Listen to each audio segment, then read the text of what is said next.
You know, sometimes art is not just paint. It is a spark that ignites entire nations. In the 19th century, Finland, like Eero Jarnefelt, was looking for itself. The country, sandwiched between Russia and Sweden, dreamed of its own voice. And that's when he appeared, the son of an aristocrat, brought up in luxury, but ready to breathe truth into every brushstroke. This man with a golden background was able to become the voice of the peasants. But what made the son of an aristocrat and a military general paint such scenes? How did it happen that he, who was raised in nobility, became the voice of peasant Finland, of people who fought for survival every day? His brush didn't just paint landscapes and portraits. He plunged deeper into the very soul of the Finnish land, its people, and their struggle. And Jarnefelt was one of those who helped her find herself. This is a story about how art can become a bridge between worlds, between rich and poor, between the dream of freedom and harsh realities. And if you still think that paintings only decorate the walls, then maybe after this video you will remember Eero Jarnefelt and his brush that was no less sharp than the words of the revolutionaries. What do you think? Can art change the world? Write in the comments. Subscribe so you don't miss new videos about those who painted history. And don't forget that your like is the best gratitude for our research. The Finnish city of Vyborg, 1860s. Children who were destined to change the culture of Finland grew up in a large house where the aromas of fresh baked goods and printing ink mingled. One of them was Eero Jarnefelt. His mother, Elisabeth Klodt von Jurgensburg, was more than just a baroness. She was a real engine of Finnish culture, a writer, a feminist, an inspirer of new ideas. The brightest minds of the time artists, composers, and poets gathered in her living room. His brother Arvid became a famous writer, and his sister Aino became the wife of the brilliant composer Jan Sibelius, whose symphonies would one day sound like the voice of Finland itself. However, although Eero was born among the intellectual elite, his childhood was marked by an inner search. At first, he joined the army, as was expected of a boy from an aristocratic family. Then he tried to study the humanities at the University of Helsinki, but quickly realized that his vocation was art. So he ended up at the St. Petersburg Academy of Arts, where he was taught the classical rules of painting. But academicism stifled him. Demanding professors imposed the same canons on him, and even his own uncle, Mikhail Klodt, disapproved of his desire for something more. Teachers scold him for too much rough realism, and Eero increasingly asks himself, can art be honest if it ignores the disadvantaged? It was then, in his most difficult moment of doubt, that he received a letter from his sister Aino. Eero, I know how you feel. I saw how Jen used to search for his own voice in music. Don't copy, don't take the easy way out. Look for the truth in life, in nature, in people. This is true art. These words became a guiding light for him. He realized that his mission was not just to paint, but to tell the stories of his land. And this time he decided to listen not to professors, but to his heart. Imagine, you are 23 years old. You leave a prestigious academy to look for something unknown. Would you dare? Write in the comments. And then we will find out how the streets of Paris turned Eero from a loser into a national hero. By the way, what do you think of our new narrator? Do you feel the difference with the previous video, and did he manage to convey emotions? Write to us. It is important for us. In 1886, the young Eero Jarnefelt left the snowy streets of Helsinki and traveled to the place where new ideas were born, Paris. In a city bustling with artistic experiments, he sought to free himself from the outdated academic dogmas that had haunted him in St. Petersburg. At the Julian Academy, he studied under the famous William Bugro, a master of refined academicism whose paintings of idealized figures seemed to be made of marble. But something in these flawless forms seemed lifeless to him. His heart was not in perfect compositions, but in real life. In the dark alleys, in the exhausted eyes of the workers, in the lonely silhouettes of peasants under the gray sky. It was in Paris that he met those who helped him to form as an artist. In coffee shops and workshops, he argued about art with Edvard Munch, a Norwegian who spilled his anxieties and fears onto his canvases. Together with his countryman Axel Gallen-Kallela, they discussed how art can be more than just a copy of reality. Finland has its own history, its own heroes, its own land, said Gallen-Kallela, painting stark, almost sacred landscapes.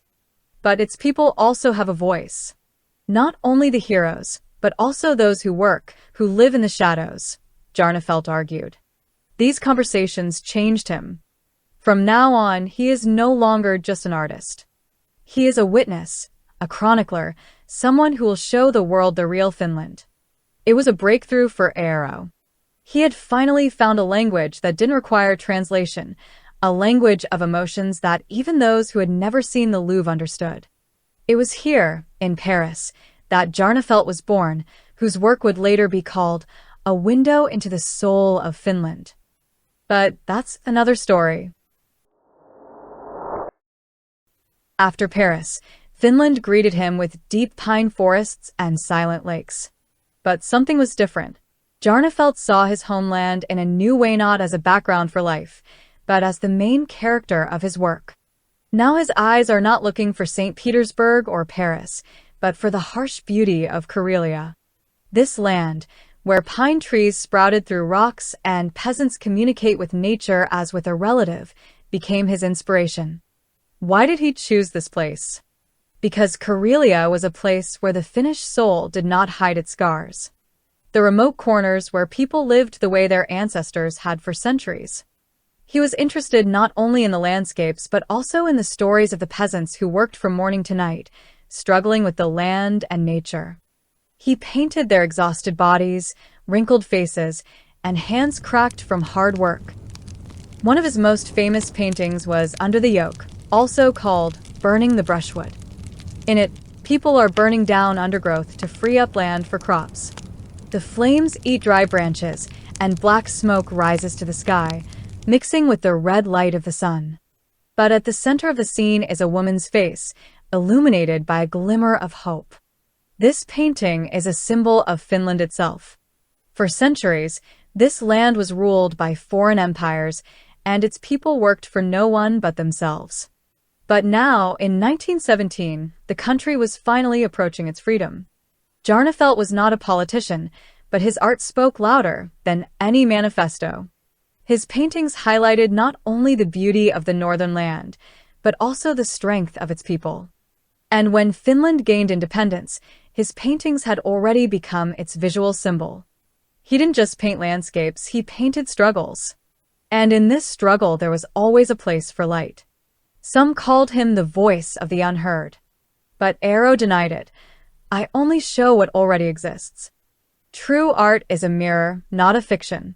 And it was this mirror that helped the Finns see themselves in a time when empires were bursting at the seams. Finland has a special light. It is not bright, not aggressive, as in the south, but gentle, diffused, capable of revealing the subtlest shades of color. And no one knew this better than Eero Jarnefelt. He was able to convey the transparency of morning fogs, blue reflections on the snow, and golden reflexes of the evening sun on the lakes. In the painting, Landscape of Lake Pilasjärvi, his strokes seem impressionistic, light and mobile. But this impressionism was different, not French, but purely Finnish. Not chaotic, but balanced, attentive to every detail. He paid special attention to snow. It is pure white only in the imagination. In real life, it changes every minute, cold and bluish in the morning, warm and golden in the afternoon, and heavy and leaden before a storm. Jarnefelt experimented with shades, layering one layer of paint on top of another to achieve depth. But his art was not only about nature. It was also about people. His peasant portraits are not idealized images or exoticism for the urban elite. This is a look from the inside. He painted them not as nameless workers, but as individuals, with fatigue, but also with dignity. This is what makes him unique. He did not just depict the world. He made the viewer see beauty even in the simplest moments. Have you ever stopped in front of a painting that made you see the ordinary as extraordinary? Write in the comments about such works. I'd love to read them. And if you want us to continue to explore artists who are turning the world upside down with their brushes, subscribe. Your support inspires us to tell new stories. In the last years of his life, Eero Jarnefelt did not paint as often. He wrote more about the beauty of nature, about how light changes a person's mood, about how true art is not about following fashions, but about the voice of one's own heart. But even as his brush rested, his influence continued to grow. His students at the University of Helsinki were those who later became the foundation of Finnish art in the 20th century.